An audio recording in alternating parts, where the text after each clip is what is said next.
વલસાડની ગુંદલાવ શાળાને નવું મકાન મળ્યું। 554 વિદ્યાર્થીઓ ધરાવતી શાળાનું નાણામંત્રી કનુભાઈ દેસાઈએ લોકાર્પણ કર્યું।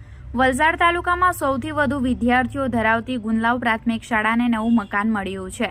રાજ્યના નાણામંત્રી કનુભાઈ દેસાઈએ 1.68 કરોડના ખર્ચે તૈયાર થયેલા આ મકાનનું લોકાર્પણ કર્યું છે। કાર્યક્રમમાં ધારાસભ્ય ભરતભાઈ પટેલ, જિલ્લા પંચાયતના પ્રમુખ મનહર પટેલ અને તાલુકા પંચાયતના પ્રમુખ સહિત અનેક આગેવાનો ઉપસ્થિત રહ્યા હતા। ગુંદલાવ જીઆઈડીસી વિસ્તારમાં મોટી સંખ્યામાં કંપનીઓ હોવાથી માઇગ્રેટ શ્રમિકોના બાળકો અહીં અભ્યાસ કરે છે। શાળામાં ચાલુ સત્રમાં 554 વિદ્યાર્થીઓએ પ્રવેશ મેળવ્યો છે। નવા મકાનમાં અત્યાધુનિક સુવિધાઓ અને સ્માર્ટ ક્લાસરૂમ ઉપલબ્ધ છે। આ પ્રસંગે શાળાની નવી વેબસાઇટનું પણ લોન્ચિંગ કરવામાં આવ્યું છે। વેબસાઇટ ગુજરાતી અને અંગ્રેજી ભાષામાં ઉપલબ્ધ છે।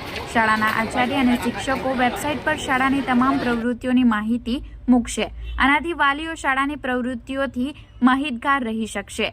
રાજ્ય સરકાર જર્જરિત શાળાઓને નવું સ્વરૂપ આપવાની દિશામાં કામ કરી રહી છે।